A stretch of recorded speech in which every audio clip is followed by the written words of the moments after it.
What's up, everybody, and welcome to the Scoop with Coop. I'm Coop. How y'all doing out there?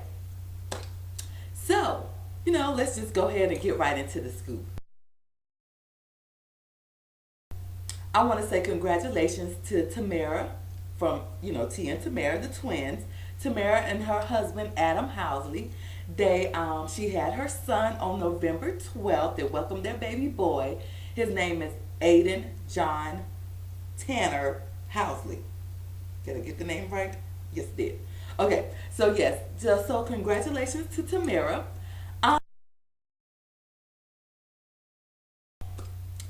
Jocelyn Hernandez, Chi Mommy from Love and Hip Hop Atlanta. Well, she went on a rant on Twitter about Stevie J. She was, she didn't say, well, actually, she did at him on one of the tweets. She was saying how he's addicted to drugs, he's an abuser, and he is on the DL. I don't know what he did to her, but she told all his business. Well, she could have been just saying that, but this is Atlanta with the DL thing, so you never know. But she was just calling him a monster. Say, ladies don't do drugs with a monster, they'll draw you in. And she called him a D-sucking, all this kind of stuff. I was like, whoa, Jocelyn, what did he do? But I can't wait to see season 2 of Love and Hip Hop Atlanta to see what is going to transpire from this, because she says she's all about her career. So, like I said, this is Atlanta, and the DL thing, I wouldn't put it past him. And the drugs and all that, whew, there was some big accusations. So, all right, Jocelina. But yes, that's what she's accusing him. Well, she went on a rant on Twitter. If you go to her Twitter page, you will see the tweets. All right. All right, Stevie.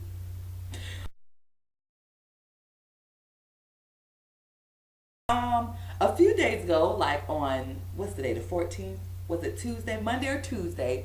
The creator of Elmo, Kevin Clash, was accused of having sex with a 16-year-old boy when he was 45, and this was about 7 years ago. So, the boy was 16, he was 45, and all of a sudden the boy, wait now, because the boy now, well, he's a man now, he's 23, so he's coming out now saying this. And Kevin Clash didn't deny the allegation. He said, I did have a relationship with this guy, but we were consenting adults. And so he took a leave of absence from Sesame Street, but Sesame Street says Elmo lives on. Okay, it's not going to stop Elmo. But so yesterday or today, the guy came back out to say that no, I wasn't 16, I was 18. We both were adults. I mean, that's big, accusations of saying, someone that was an adult had sex with a minor. That's some, you'll be labeled as a sex offender, like a child abuse molester. So for him to all of a sudden come out with this story and then say he was a minor, then want to come back and say we was 18. I mean, like, for real, dude. You messing with this man's reputation, his business, his job. He's Elmo. Come on now. Everyone loves Elmo. But yeah, now he's coming back and saying that he was 18 and that's all he got to say about it. No further comments.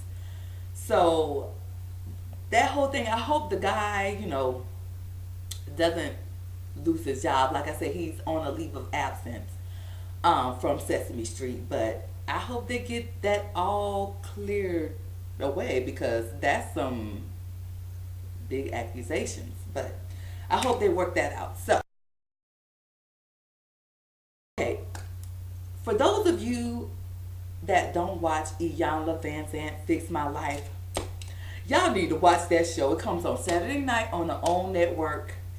And at like, if you watch Welcome to Sweetie Pies, which is a reality show that I love, it comes on after Welcome to Sweetie Pies.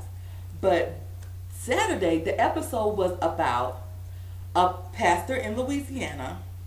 Him and his wife is separated. That's the secret. That they're separated, but no one really knows. Well, they know now because of the show. They were separated because of the husband having sex with more than 20 women during their marriage. And this is a pastor. 10 of the women that he had sex with is in the congregation.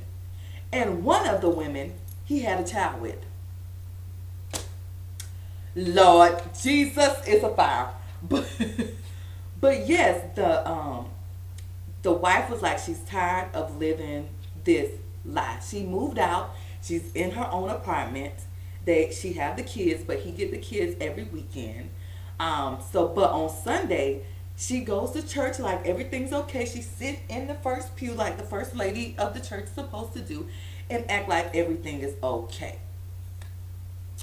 So Iyanla, and when Iyanla is in it and she comes to fix something, she is going to go deep, bring out whatever that you've been harvesting inside that you didn't want to say. She is going to bring it out of you. Okay? So, she went to the woman's apartment, and this was the woman. She was like 35, so her husband had to be around, in 35, late 30s, or what have you. So they have 3 kids. They have 2 sons and a daughter. So she went to her house, and she, told her to bring out her church lady hat, because every first lady have a nice hat, So she brought out the first lady hat, and she told her to look in a mirror. And she said, okay, now tell me what you see. And she was like, I see a confident woman. She said, what you like about this woman? She's confident. She wears nice clothes. She sits on the front pew, and the parking space. I like the parking space. So she told her to take the hat off. She said, so what do you like about this girl? She was like, I like this girl. She's a cool chick. So then Iyanla was like, so why did you downplay this chick for the chick with the big hat in a parking space? Iyanla, you better go there, okay? Because I was like, oh, okay. Because sometimes in relationships, it may be the man or it may be the woman that, downplay themselves for their spouse, or, want everybody to think it's all peachy keen and great in their relationship on the outside, but in behind closed doors is another thing. So she went to the guy, and she talked to the guy, and, said he was hurt about everything. And so what she did, she took him behind the pulpit at first, and she was like, how can you stand up here preaching the word of God, and your wife is sitting right here and your mistress is sitting over there? Iyanla, you better say it. So then she told him to come from behind the pulpit and face the altar. So she kept asking him questions. Have you treated your wife fairly? He said no. So he had to take a step back. Every time she asked him a question about something, he had to take a step back from the altar. He took 10 steps back for the 10 women that's in his congregation. He kept going back, further back. And she was like, now look how far you are from God. Look how far you are from the altar. So they sat in the pew, and then she asked him about his childhood or his life or whatever. And he confessed, he never told this to anyone, that when he was about 7, he was molested by a family member, a guy, and he was penetrated. Backdoor action. Whew, Jesus. But he never told anybody. So he just wished would go away. And that's what he was doing in his marriage. From all the, the affairs he had, he just wished it would go away. So then she broke him down. She made him go to the altar, get down on his knees, and start praying to the 7-year-old boy. What would he say to a 7-year-old boy that came to him as a pastor? What would he say to him? How would he pray for him? And he prayed and he started boo-hooing. Woo, almost made me cry, Jesus. I mean, like, this episode was like just so good. And in the end, the wife was like, I want to be released from this. I can't do this no more. She wanted a divorce. And he did not want that. He wanted to work it out. But a woman can only, or anybody, not a woman or a man, whoever in a relationship, you can only take so much until you come to your breaking point and you like, you know what? I done been through hell and high water with you. Enough is enough. And that's what she did. Enough was enough for her. So she left the church and they got their, I don't know if they got a divorce yet, but she left. He confessed to the church that he had affairs, and some of the women was in the congregation, and he talked about the child he had with other people. With one of the affairs, and of course, some of the people of the church left. Some of the people stayed, but they kept him as his pastor, as their pastor. Pastors, of course, they are on a higher pedestal. You look up to them. But we have to remember, they are still human. They are still flesh and blood. They do make mistakes. They do sin, just as we do. But, it's just to each his own if you want to stay and still get minister from that pastor or you want to leave. That is your choice. But in the end, who's going to judge? God. That's who's going to judge the man. So, next week,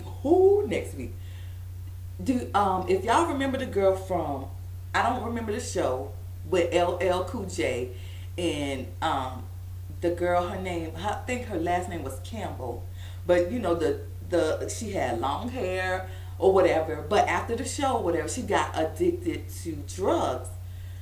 So now there's been videos of her, acting a donkey under the influence.